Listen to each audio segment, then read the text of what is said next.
Hello, Rositaverse. Welcome back to the channel. So I've been reflecting on the last two videos that I made talking about my mortgage, what happened in the past, and my current situation. And there's something that I haven't shared with you, which I want to share with you in this video. Some things are embarrassing, at least according to my opinion, but I'll share them anyway. So yeah, I've shared a lot about my decisions when I got my mortgage. I've said quite a few things. If you haven't watched those videos, I would advise you to watch those videos so that you can kind of catch up. But in this video, I want to share the serious mistakes I made, money mistakes that I made when I relocated to the UK. If you've watched my previous videos, then you know that when I came to the UK, I was in my 20s. And back then, I had only worked for about 1 year, if not less. I was a teacher back home. And at the time, there was a lot I didn't know. I was just learning, to navigate life as an adult, basically. So when it came to this new environment, being in the UK, learning the system, yeah, I found that there was a lot to learn. There was a lot I didn't know. So anyway, back to the mistakes, serious mistakes that I made when I moved to the UK. The first mistake that I made was that I did not take the time to educate myself when it comes to finances. I lacked that financial education because I mean, I thought I knew something about money, but I soon realized that actually I know nothing. I know zilch. First of all, I knew nothing at all about credit scores because it was something that I had never experienced before. I had no idea how the financial system works in the UK. And it never occurred to me. You can't educate yourself unless you know you need the education. You have to be aware that you actually need to learn about something. And I actually learned later on the hard way. And I'm going to expand on this point when I talk about another financial mistake that I made later on in the video. Now, going back to the point of me not knowing about credit scores, I know that there are some countries that are cash driven that do not have this credit, scoring system. And I'm trying to recall what system was being used in Zimbabwe at the time. I need someone to help me out. I didn't bother to actually look it up. So if you're watching this video and you're from Zimbabwe, yeah, you can help us out. So anyway, the point I was trying to make is the fact that some countries have got a different system to the UK. So if you're coming from a country that has got a different system or a cash-based economy, for you to transition to the credit scoring system, sometimes it can be a bit tricky and it takes a while for you to know how everything works. And I had no idea about budgeting. I didn't know the importance of budgeting. Of course, when I was working in Zimbabwe, I had been paid a few times because, like I said, I was a teacher back home. But at the time, remember, I was in my 20s, early 20s. When you're in your 20s, how responsible are you? I'm not saying that we don't have 20-year-olds that are responsible. We do. But how many are there? Let's go a thing. In your 20s, that is when you're getting all excited because you're starting to handle money for the first time, like money that you call your own. I was living paycheck to paycheck because I was thinking, okay, if I spend this next month, I'm going to get paid. So what's the problem? There's no problem. I had not really matured enough to start thinking ahead. So that's the first mistake I made. I didn't take the time to educate myself when it comes to how money works in the UK. The second mistake I made was regarding my mortgage. I took out my mortgage before understanding how mortgages work. This one is a major one. Remember, I said I took out my mortgage fairly early. And yes, I had an advisor at the time. But honestly speaking, I can't remember what the advisor said. I honestly couldn't tell you. And I'm thinking it was because of the excitement. You know how sometimes we just sign the dotted line without actually reading that fine print? It was until much later when I got into the habit of reading everything. These days, I sit down. I literally sit myself down and read every word. I do that these days, but I never used to do that. And honestly speaking, I can't tell you why I opted for the variable rate. And also, another thing as well that happened with my mortgage was the fact that when I first started my mortgage repayments, I was paying interest only. I wasn't actually paying off my mortgage. I was only paying off the interest, which meant that at the end of the mortgage term, I'll still have an outstanding balance.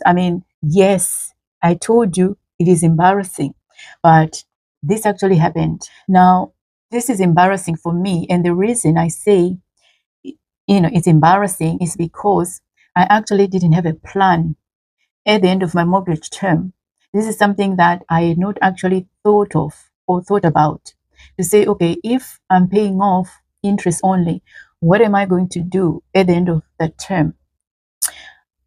I think I remember why I chose interest only. The reason I chose interest only was that the payments were going to be small payments. They were not going to be that much. And I've actually been honest with you in my previous videos when I say that when I took out my mortgage, I wasn't in a position financially.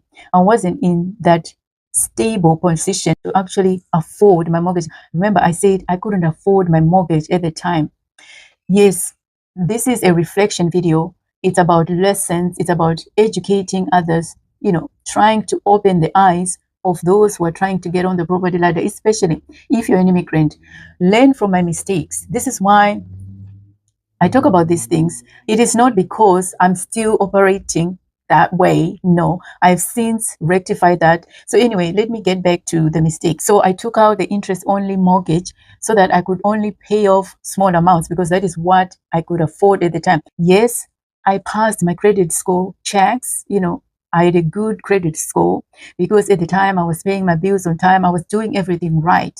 However, I got a high interest mortgage because my circumstances were considered high risk. I've already mentioned this in my other video. So yeah, you can see the mistake there, choosing an interest only without a plan as to how I'm actually going to pay it off at the end of the term. So when I finally woke up and understood what I was doing with my mortgage, the mess that I was going to be at the end of the mortgage term, yeah, I rectified things. I switched to actually start repaying my mortgage. So I'm all caught up now. I'm all caught up. But the consequence of that is that you end up paying a little bit more than you could have all along. So if you're considering getting on the property ladder and you're thinking, I might just do an interest only mortgage, then understand what you're actually signing up for. Understand what that means. My third mistake when I moved from Zimbabwe to come to the UK is the fact that I didn't have an emergency savings fund. Now, this one is a major one. It's a major one because it actually put me in a bit of a mess. So, life happens. And when life happens, things can break down. You can have a bereavement. My dad passed away. I had to go home, and I had my mom as well pass away. I had, a few emergencies happen in my life since coming to the UK, which required money. Money I didn't have. And when that happened, I had then to borrow some money. There was a time when I took out a personal loan because I didn't have that emergency pot, which is vital, by the way. And also, I took out some credit cards as well. I had a couple of credit cards at the time. And because these emergencies, unexpected emergencies, I had to use the credit cards. I mean, a lot of things I could mention in this category of emergencies. So what then happened was, because I didn't have this emergency savings fund, I went into debt. And I've said in some of my videos that some of us go into debt not because we are irresponsible or we don't know how to budget our money and so on, but it is because of our circumstances. As immigrants, we have unique financial obligations that the rest of the population may not necessarily have. Black tax is one of them. And by the way, when I say black tax, I'm not saying that black people are taxed more. I mean, someone once made that comment, which I thought was a bit hilarious. But anyway, I don't blame them because some of these phrases are not that common. I mean, some people don't know what the phrases mean, so I don't really blame them. So basically, black tax means the money we send back home to help our loved ones in the form of remittances. And also we have to deal with visa issues. And since I came to this country, the visa fees have been going up. Never this way. So yeah, I had all those things as well to contend with. So that's why I ended up in debt. I'm not saying it's an excuse, but my circumstances at the time were rather tight because without savings, a single emergency can throw you off. I mean, it can ruin things for you big time. So yeah, that is my third money mistake that I made when I moved to the UK. My fourth money mistake that I made when I moved to the UK was ruining my credit score. Now, this one is a major one. I've talked about it in detail in one of my videos. I think I made a couple of videos. In one of them, I went into more detail than the other one. And I'll try and link it at the end of this video. You can watch that video. But basically, I ruined my credit score because I was missing payments. I was missing payments because I was in a bit of a mess financially. Remember, I said I didn't have an emergency fund and I was having these emergencies, life emergencies pop up when I wasn't prepared for them. So when that happened, I then had to juggle the money. I had to say, okay, I'll skip this payment and pay this payment instead. What I did right was that I prioritized, the essential bills, because by then I knew that I could actually get into trouble if I missed those payments.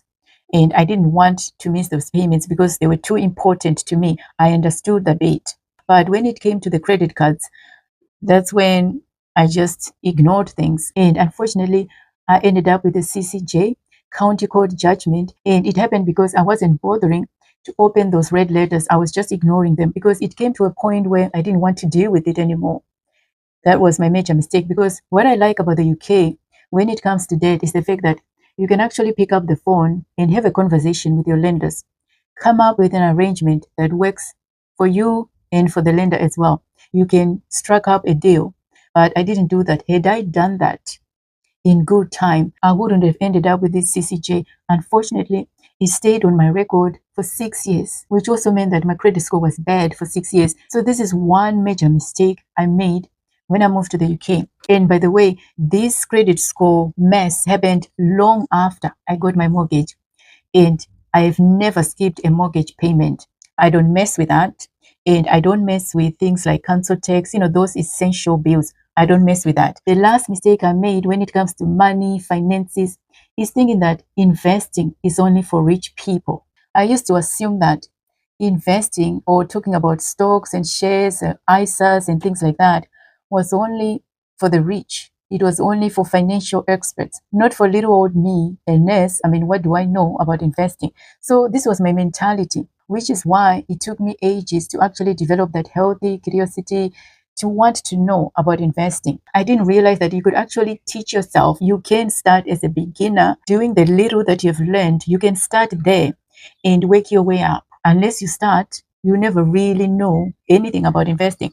And these days, with YouTube, with online blogs, I mean, people give out free information all the time. This is another area as well where I have, huge regret, because had I started earlier investing even small amounts, by now I would be in a much better financial position.